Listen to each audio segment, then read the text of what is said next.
Shalom and greetings from Jerusalem, Jane. Today is a very special day all around the world. It's International Holocaust Remembrance Day, where we remember, honor, and we say never again to the eradication, the annihilation, and the murder of 6 million Jews during the Holocaust. Last night, something extraordinary happened here in Israel. It was a very, very emotional day. And what are the chances that that happened literally the night before International Holocaust Remembrance Day? You see, it's so easy to say, never again. We remember the Holocaust was horrible. But what are we doing about it today? What were you doing about it? You see, 2 years ago, Israel was brutally assaulted in the onslaught on October 7th, the massacre of 1,200 people. And for just a brief second, world leaders and the world had compassion for the Jewish people. And then they flipped 180 degrees and came against the Jewish people and the Jewish homeland, the victims, the one who was brutally assaulted. So today, when you're going to watch world leaders as taking a time out to breathe and to bow their heads and say, Holocaust Day, we remember, then I'm saying, hypocrites, where were you the last 2 years? When Hamas carried out the most heinous atrocities towards Israel, towards the Jewish people since the Holocaust. 250 people, around 250 people were taken hostage and dragged into Gaza. And only yesterday was the last remaining hostage brought home.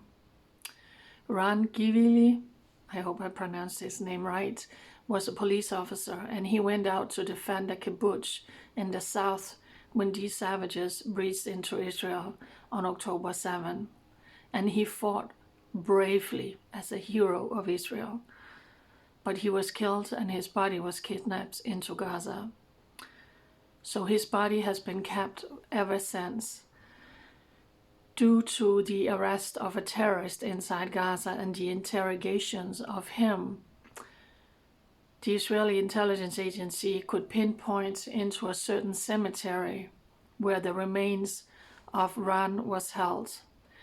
Israel brought in 7 different units, and for 24 hours they went through more than 250 corpses, graves inside Gaza, doing there were 20 dentists who were brought in to do dental work of all of these corpses. And after going through 250, can you imagine the smell, the horrors for our soldiers who had to open all of these graves of all of these remains?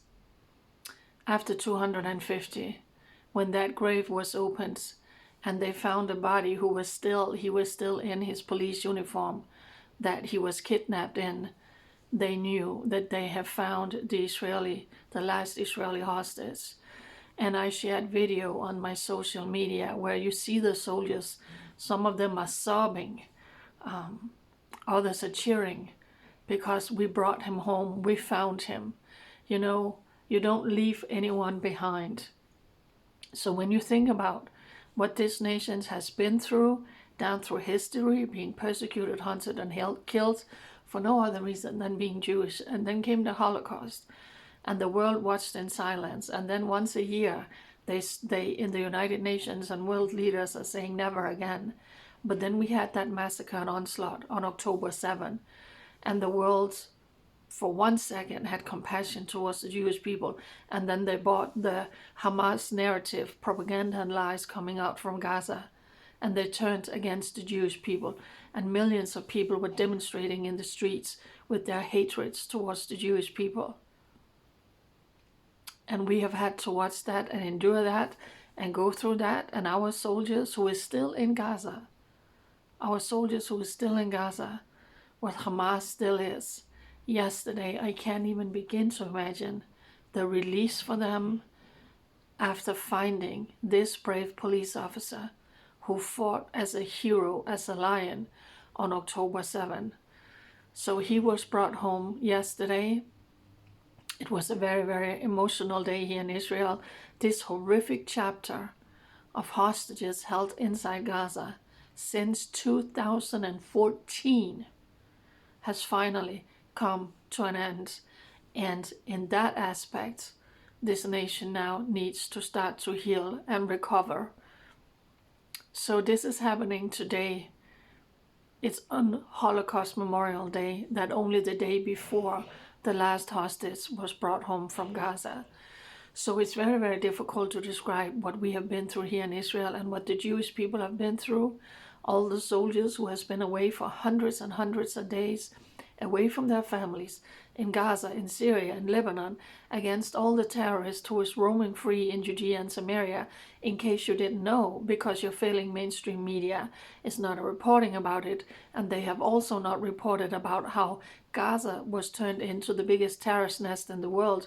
Tunnels everywhere, weapons everywhere, in children's playroom, in kindergarten, in schools, in mosques, in UNRWA clinics, playground. Everything was a terror nest inside Gaza. And the people in Gaza cheering on when October 7 happened. But then all of a sudden, there was a punishment. There was retaliation from Israel. Israel was brought in to this war by that attack, and Israel did what any other nation would have done. And then the world flipped, and the compassion all of a sudden now was at the aggressor with Hamas and the people inside Gaza. So, many times I have felt the last 2 years that the world has been completely turned upside down. So, Holocaust Memorial Day today, January 27.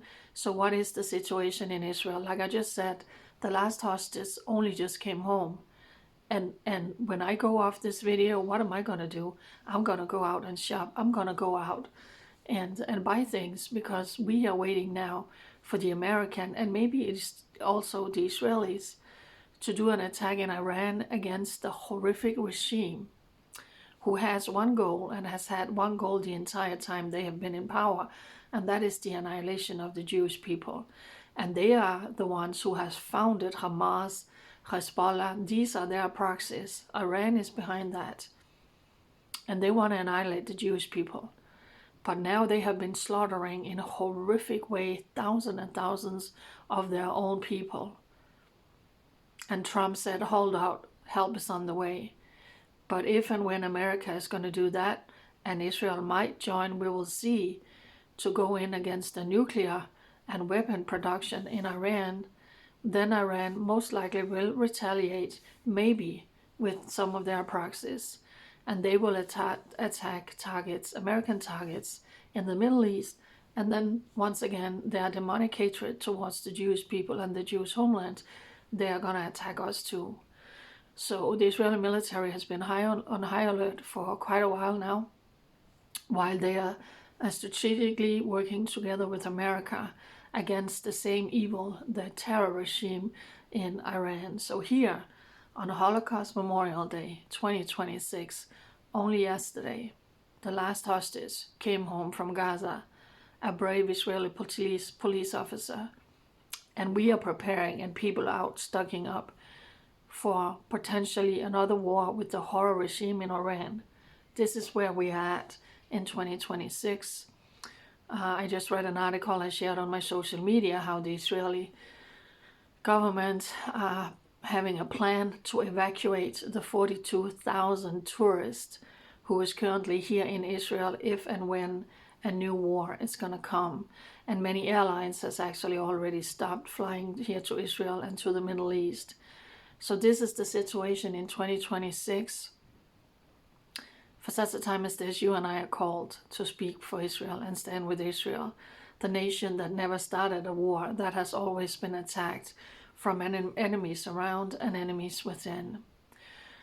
So Ron, may you rest in peace. May your memory forever be a blessing. There's going to be a massive funeral tomorrow in Israel for the last hostage who was only brought home for a proper Jewish burial. He came home yesterday. You can't even begin to imagine the relief for this entire nation, for all the soldiers, the police officers, I'm also thinking about all the dentists who has had to identify so many victims of the October 7 onslaught and soldiers by dental work. What a horrific job, but what a meaningful job they have had.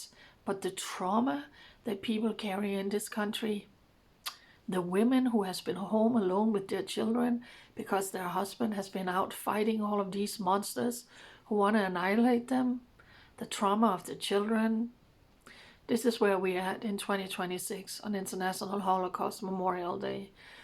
So pray for Israel for such a time as this. Choose to be a watchman on the walls.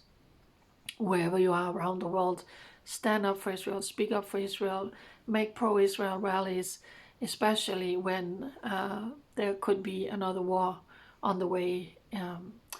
Let me end on a personal note. I am making this video while my father died. He passed away in Denmark about a week ago, so it's a very emotional time for me also.